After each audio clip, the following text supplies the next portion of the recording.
சில நாட்களுக்கு முன்பாக ஒரு விழிப்புணர்வு செய்தியை பார்த்த ஒரு சகோதரர் ஒரு கமெண்ட்ஸ் போட்டிருந்தார்.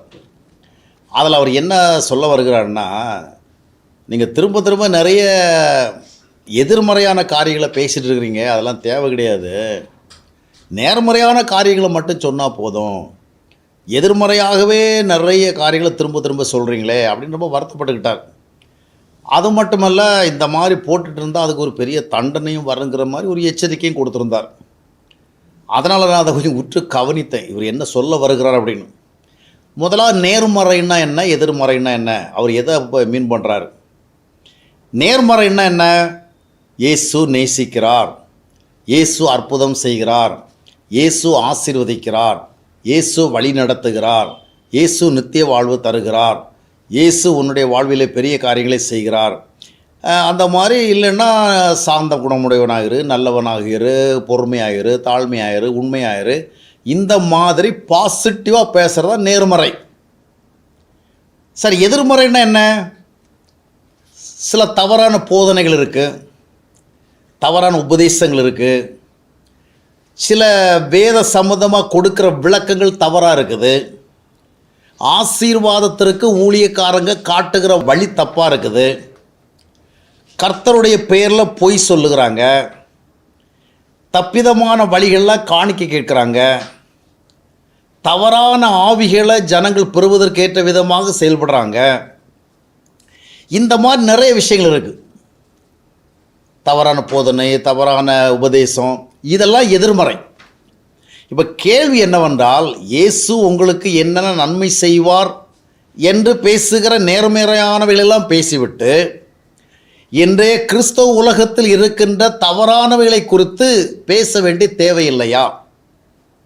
நாம் ஒரு பிள்ளைகளுக்கு வழி சொல்கிறவங்கள கூட இந்த வழியில் போ, அந்த வழியில் போகாத, இந்த பொருளை வாங்கு, அந்த பொருளை வாங்காத, இந்த சாப்பாடை சாப்பிடு, அந்த சாப்பாடாக சாப்பிடாத, இந்த மாதிரி நண்பர்களோடு பழகி, இந்த மாதிரி நண்பர்களோடு பழகாத, நேர்மறையும் சொல்கிறோம், எதிர்மறையும் சொல்கிறோம். கர்த்தரை குறித்த நேர்மறையான காரியங்களை மட்டும் சொல்லு, வேறு எதையும் சொல்லாதேன்னு சொன்னால் என்ன அர்த்தம்?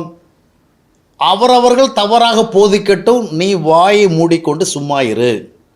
அவர்கள் தப்பிதமான விளக்கம் கொடுக்கட்டும், அது ஜனங்கள் கேட்டதை அப்படியே பின்பற்றட்டும். அவங்க ஆசீர்வாதத்துக்கு தவறான வழிகாட்டட்டும், அதை பற்றி நீ கவலைப்படாத. அவர்கள் தப்பிதமான காரியங்களை ஆராதனை என்ற பெயரில் மக்களை ஈடுபடுத்தட்டும், அதை பற்றி நீ ஒன்று சொல்லாத. இந்த மாதிரி எதிர்மறையான காரியங்கள், தவறானவைகளை ஒன்று சொல்லலைன்னா அதனுடைய விளைவு என்ன? நாம் நேர்மறையானவைகளெல்லாம் மக்களுக்கு சொல்லும், ஆனால் எதிர்மறையானவைகளை குறித்து மக்கள் தவறு என்று பார்க்க மாட்டார்களே. அது மட்டுமல்ல, ஒரு வார்த்தை சொல்லுவாங்க சிலர், இதெல்லாம் தேவையில்லை, இந்த போதனை சரியில்லை, அந்த உபதேசம் சரியில்லை, இந்த செயல்பாடு சரியில்லை, இப்படி ஊழியம் பண்ணுறது சரியில்லை, இந்த மாதிரி ஆசீர்வாதம் வரும்னு சொல்கிறது சரியில்லை, இப்படி காணிக்கை கொடுக்கறது சரியில்லை, இப்படி சரியில்லை சரியில்லை அப்படிங்கிறத விட்டுட்டு சத்தியத்தை சொல்லுங்கள். நிறைய பேர் எனக்கே கொடுக்குற அட்வைஸ் என்னன்னு சொன்னால் கொஞ்சம் சிரிப்பும் வரும். சத்தியத்தை சொல்லுங்கள் பிரதர், இதெல்லாம் சொல்லாதீங்கம்பாங்க. அதாவது தவறான போதனை, தவறான உபதேசம், தவறான பல்வேறு செயல்பாடு, இதெல்லாம் வந்து சத்தியத்துக்கு சம்மந்தமே கிடையாது. சத்தியம்னா என்னங்க? சத்தியம்னா ஒரு வெளிச்சம். யோவான் சானபடி எரிந்து பிரகாசிக்கிற விளக்காக இருந்தான், அவன் சத்தியத்துக்கு சாட்சியாக இருந்தான் படிக்கிறோம். அதனால் என்ன நடந்தது? தவறை கண்ட இடத்துல தவறு என்று சுட்டி காட்டினான். சத்தியத்தை பேசுன்னா என்ன அர்த்தம்னா, சரியானதையும் பேசு, தவறானதையும் சொல்லு. சரியானவைகளை சொல்லி பின்பற்ற சொல், தவறானவைகளை சொல்லி எச்சரி. இதானங்க சத்தியம். வெளிச்சம்னு ஒன்று இருந்தால் சரியாக இருக்கிறத மட்டும் காட்டுமா, தவறாக இருக்கிறதையும் காட்டுமா? ஒரு விஷயம் தவறாக இருந்தால் அதையும் காட்டும். வெளிச்சத்துக்கு என்ன கிடையாது? பாரபட்சம் கிடையாது. வெளியரங்கமாக்குறதுலாம் வெளிச்சமாக இருக்கு. சத்தியத்தை பேசு, சத்தியத்தை பேசுனா நான் எனக்குள்ள நினைத்து கொள்வேன், அதைத்தானையா செய்கிறேன். இல்லை இல்லை, நீங்கள் எதிர்மறையானதெல்லாம் பேசுகிறீங்களே, அது சத்தியம் கிடையாதா? இயேசுநாதர் வந்து நேர்மறையானவர்களை மட்டும் பேசினாரா, எதிர்மறையானவர்களையும் பேசினாரா? அவர் ஏன் அன்றைய சதுசேயர்களையும் பரிசேயர்களையும் மத தலைவர்களையும் மாயக்காரரை அவரை இவரைன்னு நிறைய சொல்லி விமர்சித்தார்? லூக்கா 12ஆம் அத்தியாயத்தினுடைய 1ஆம் வசனத்தை வாசித்து பாருங்கள். ரொம்ப பிஸியாக இருக்கிறார். நிறைய ஜனங்கள் வந்து அவரிடத்துலேருந்து வார்த்தை கேட்க ஆசையாக இருக்கிறாங்க. அப்போ அந்த மாதிரிப்பட்ட ஒரு சூழலில் இவர் எதுக்கு கவனம் செலுத்தி இருக்கணும்? அவங்களுக்கு போய் பிரசங்கம் பண்ண நேர்மறையா, தேவன் உங்களை அவ்விதமாக ஆசீர்வதிக்கிறார், இவ்விதமாக ஆசீர்வதிக்கிறார் அப்படி சொல்லலாம். இல்லைன்னு சொன்னால் நீங்கள் நேர்மையாக இருங்கள், உண்மையாக இருங்கள், பொறுமையாக இருங்கள், தாழ்மையாக இருங்கள், அன்பாக இருங்கள் அப்படி பேசிக்கலாம். அங்கே என்ன நடக்கும் பாருங்கள். அத்தருணத்தில் அநேகமாயிரம் ஜனங்கள் ஒருவரை ஒரு மிதிக்கத்தக்கதாக கூடி வந்திருக்கையில் ஒரு கூட்டம் மக்கள் கேட்க வந்திருக்கிறாங்க. அவர் முதலாவது என்ன செய்கிறார்? தம்முடைய சீஷரை நோக்கி, நீங்கள் மாயமாகிய பரிசேயருடைய புளித்த மாவை குறித்து எச்சரிக்கையாக இருங்க. ஒரு கூட்டம் ஜனங்களுக்கு நேர்முறையாக பேசுகிறத விட்டுவிட்டு அவர் சீடலுக்கு சொல்கிறார், நீங்கள் வந்து எச்சரிக்கையாக இருங்க. இந்த பரிசேயர் சதிசெயலாம் நிறைய தப்பாக போதிக்கிறாங்க, நிறைய மாய்மாலம் பண்ணுறாங்க, நிறைய தவறுதலாக செய்கிறாங்க, அவங்க தேவனுக்கு எதிராக நிறைய காரியங்கள் செய்கிறாங்க, அதெல்லாம் நீங்கள் ரொம்ப கேர்ஃபுல்லாக இருக்கணும். அப்போது சத்தியம் என்றால் என்ன? சத்தியம் என்பது ஒரு ஹோலி லைட். அதில் நல்லவைகளையும் சொல்லுவோம், தவறானவைகளையும் சொல்லுவோம். எதுக்கு? எச்சரிக்கிறதுக்கு. இப்போ என்ன பிரச்சனைன்னு சொன்னால், நிறைய பேர் இந்த மாதிரி சொல்கிறதே கிடையாது. எப்போவுமே ஆண்டோடைய வல்லமையை, ஆண்டோடைய அன்பை, ஆண்டோடைய மகத்துவத்தை, ஆண்டோடைய மகிமையை மட்டும் சொல்லிட்டு நீங்கள் வந்து ஜெபம் பண்ணுங்க, ஆராதனை பண்ணுங்க, காணிக்கை கொடுங்க, கர்த்தருடைய ஊழியக்காரர்களை தாங்குங்க, வசனம் கேளுங்க, பைபிள் படிங்க, இந்த மாதிரி காணிக்கை, இந்த மாதிரி நிறைய விஷயங்களை சொல்லி முடிச்சிடறாங்க. சத்தியம் பேசுகிறதாக இருந்தால் நேர்மறையும் சொல்லணும், எதிர்மறையும் சொல்லணும், சரியானவைகளையும் சொல்லணும், தவறானவங்களையும் சொல்லி சுட்டி காட்டணும். ஆனால் இதை நிறைய பேர் செய்யலை. அதனால் யாராவது ஒருவர் வந்து திரும்ப திரும்ப இதை செய்கிறவில்ல, அது அவர்களுக்கு புதுமையாக இருக்குது. இந்த மாதிரி இவர் ஏன் வந்து எல்லாத்தையும் குறை சொல்கிறாரு? குறை சொல்லலைங்க, குறைவாக இருக்கிறத குறித்து நீங்கள் அறிந்து ஞானமாக இருங்க அப்படின்னு ஒரு விழிப்புணர்வு கொடுக்குறோம். இதை எல்லா ஊழியக்காரரும் செய்யலை. ஏன்னா அதெல்லாம் சொன்னால் ஜனங்களுக்கு ரொம்ப பிடிக்காது. எல்லாருக்கும் முன்னாடியும் நல்ல பிள்ளைகளாக இருக்கணும்னா, அதை செயிண்டு மாதிரி இருக்கணும்னா, புனிதர்கள் மாதிரி தோற்றம் அளிக்கணும்னா அந்த நேர்மறை மட்டும் தான் சொல்லணும். எதிர்மறையை சொன்னால் ஜனங்கள் கொஞ்சம் நெளிவாங்க. அதனால் சொல்லுகிறது கிடையாது. அதனால தான் இப்படி யாராவது ஒருத்தர் பேசுகிறவள்ள நிறைய பேருக்கு ஒரு பெரிய நெருடல். இது என்ன, இவர் எதற்கெடுத்தாலும் அது சரியில்லை, இது சரியில்லை, இது இப்படி அப்படி சொல்கிறார். ஏதாவது ஒன்று சரியில்லைன்னு சொன்னால் நீங்கள் அதை பார்த்துட்டு சரியானதை சரியற்றதுன்னு சொல்லியிருக்கா அதை கவனிக்கணும். சரியற்றது என்றால் அது சொல்ல வேண்டியது இல்லையா அப்படிங்கிறத கவனிக்கணும். ஏங்க, போகிற சாலையில் வந்து ஒரு பள்ளம் இருக்குது, சில இடங்கள் வந்து எளிதில் சறுக்கி விழுற மாதிரி இருக்குது, ஒருத்தர் தெரிஞ்சு வச்சிருக்கிறாரு. இதை பற்றி நாம் ஒருத்தர்கிட்ட சொல்லுகிறது குறை சொல்லுகிறதா? அந்த சாலையில் இருக்கிற குறைவை சொல்கிறது. ஏன்னா இல்லைன்னா நீங்கள் அதில் சறுக்கி விழுந்துருவீங்க. அதை சொல்லுவது தவறு இல்லைங்க. இதை எல்லாரும் சொல்லாதனால யாரோ ஒரு சொல்லும் பொழுது குறை சொல்லுகிற போல தோன்றுகிறது. இரண்டாவதாக பார்த்தீங்கன்னு சொன்னால், பயிரை நம்ம நடுறோம், விதைக்கிறோம், அது வளருகிறது, தண்ணி ஊற்றுறோம், உரமிடுறோம், அப்படியே போயிடுவோமா? ஏதாவது காட்டு மிருகங்கள், ஆடு மாடு அதுன்னு வந்து நாம் நட்ட பயிரை மேய்ஞ்சிடாதபடி என்ன பண்ணுறோம்? ஒரு விஜிலன்ஸ், அதை காவல் காக்கிறோம்.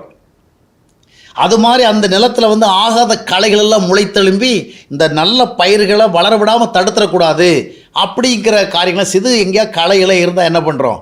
பிடுங்கி போடுறோம். இப்போது ஒரு சாதாரண ஒரு விவசாயி செய்கிற காரியம், நாம் செய்ய வேண்டியதெல்லாம் விதை நடணும், தண்ணி ஊற்றணும், உரத்தை போடணும், போயிட்டே இருக்கணும். ஆடு வருதா மாடு வருதா அதை பற்றியெல்லாம் நம்ம கவலைப்படக்கூடாது. அங்கே களை முளைக்குதா அது முளைய இது மூலம் கவலைப்படக்கூடாதுன்னு சொன்னால் அந்த பயிர் எப்படிங்க வளரும்? அதே போல் ஆவிக்குரிய வாழ்க்கையில் வந்து தவறானவைகளை எதிர்க்க வேண்டும். Wrong things are to be resisted. தீத்து 1ஆம் அத்தியாயத்தினுடைய 9ஆம் வசனத்தை நீங்கள் வாஸ்து பார்த்தீங்கன்னா, ஒரு உதாரணத்துக்கு சொல்கிறேன். அது என்ன சொல்லுகிறது?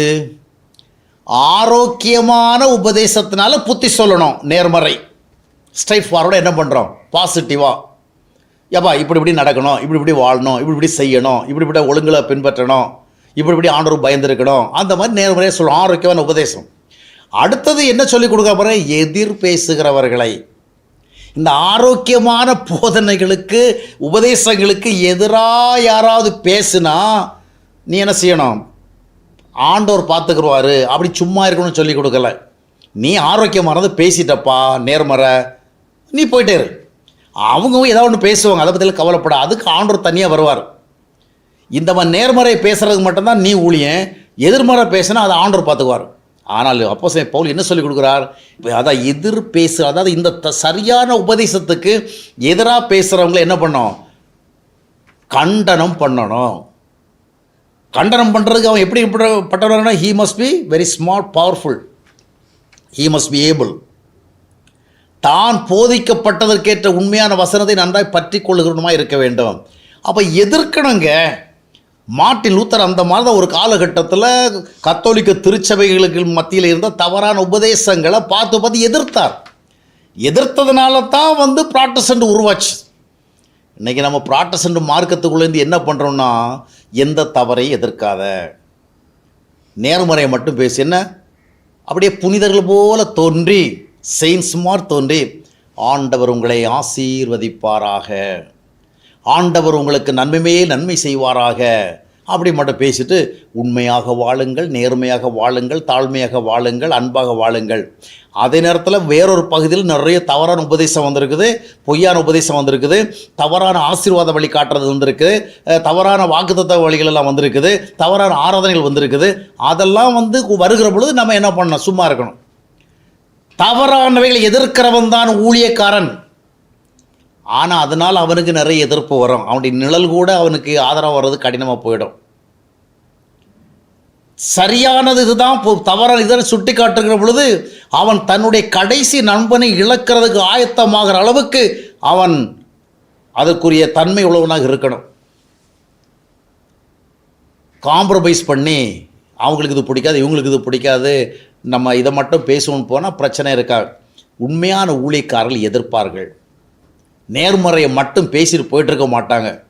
அதனால் ஒரு சிலர் கொடுக்குற அட்வைஸ் எல்லாம் ஏற்றுக்க முடியாது. நீங்கள் நேர்மறையை மட்டும் பேசுங்க, எதிர்மறை பேசாதீங்க, குறைய சொல்லாதீங்க. குறைய சொல்லாதீங்கன்னு நீங்கள் சொல்கிறவ இல்லை, அந்த குறையை சுட்டி காட்டுன்னு ஆண்டவர் சொன்னால் உங்கள் சத்தத்தை கேட்கவும் ஆண்டவர் சத்தத்தை கேட்கவா? நானும் சில நேரத்தில் நினைப்பேன், சரி நம்ம நிறைய விஷயங்கள் பேசுகிறோம், ஒரு சிலர் இதை இப்படி ஃபீல் பண்ணுறாங்களே, நம்ம அதை ஸ்டாப் பண்ணால் அடுத்த ஆண்டோடைய சமூகத்தில் போகும்போது ஆண்டவர் இதைகளை காண்பிக்கிறார். இன்றைய திருச்சபைகளுக்கு மத்தியில் இருக்கிற ஊழியர்களுக்கு மத்தியில் இருக்கிற ஊழியர்கள் மத்தியில் இருக்கின்ற ஜனங்களை பாதிக்கும்படியான, விசுவாசத்தை பாதிக்கும்படியான, தேவனுடைய நாமத்தை தூஷிக்கும்படியான, தேவனுக்கு அபகீர்த்தி உண்டு பண்ணும்படியான காரியங்களை ஆண்டவர் காண செய்கிறான். எசேக்கியேல் அந்த மாதிரி தான் ஆண்டவர் அழைச்சிட்டு போய் பாரு இந்த ஆளுகள் என்ன பண்ணிட்டு இருக்கிறான் பாருன்னு காமிச்சு கொடுத்தாரு. அதனால தான் எசேக்கியேல் அதெல்லாம் எழுதுறார். நாம் பேசக்கூடாதுன்னு வந்தாலும் ஆண்டவர் பேச வச்சிருவார். ஏன்னா இன்றைக்கு குறைபாடுகள் மிகுந்து போய்விட்டது, தவறுகள் மிகுந்து போய்விட்டது, விசுவாச துரோகங்கள் மிகுந்து போய்விட்டது, தப்பிதமான உபதேசம் மிகுந்து போய்விட்டது, விசுவாசிகளை வழிதவறி போக செய்கிற கால் மிகுந்து விட்டது, தவறான ஆதாயங்களுக்காக ஜனங்களை தப்பிதம் போக வைக்கிறவர்கள் மிகுந்து விட்டார்கள். இதன் மத்தியிலே நான் யாரை குறித்து பேச மாட்டேன்னு சொன்னால் அது ஒரு துரோகம். அது ஊழியக்காரர்களிடத்தில் காணப்படக்கூடாது. ஊழியக்காரன்னா நேர்மறையும் பேசணும், எதிர்மறை பேசணும். ஆரோக்கியத்துக்கு எதிரானவைகளை என்ன செய்ய வேண்டும்? சமயம் வாய்த்தாலும் சமயம் வாய்க்காவிட்டாலும் கடிந்து கொண்டு கண்டனம் பண்ணணும். அடுத்தபடியாக பார்த்தீங்கன்னா எசேக்கியேல் தீர்க்கதரிசி புத்தகம் 33ஆம் அதிகாரம் 7ஆம் வசனத்தில் பார்க்கும் பொழுது ஆண்டவர் சொல்கிறாரு, உன்னை நான் இந்த ஜனங்களுக்கு மத்தியிலே வேடிக்கை பார்க்கிறவனாக வைத்தேன்.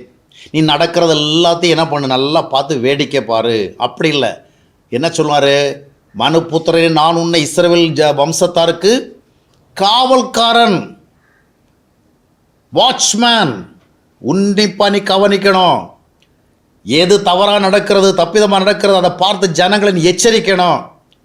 ஊழியக்காரர் எப்பொழுதுமே பாசிட்டிவ் சைடை மட்டும், ஆண்டவர் உங்களை ஆசீர்வதிக்கிறார், மனதுருகுகிறார், அற்புதம் செய்கிறார், அதிசயம் செய்கிறார், இப்படி சொல்லிட்டு மலைப்பிரசங்கத்தில் சொல்லப்பட்டபடி ஆவியில் எளிமை உள்ளவர்கள் பாக்கியவான்கள், நீதி நிமித்தம் பசிதாகம் உள்ளவர்கள் பாக்கியவான்கள், அந்த மாதிரி மட்டும் பேசிட்டு போகிறதில்ல. மலைப்பிரசங்கத்திலேயே பேச அது கூட அடுத்து என்ன பார்க்குறோம்?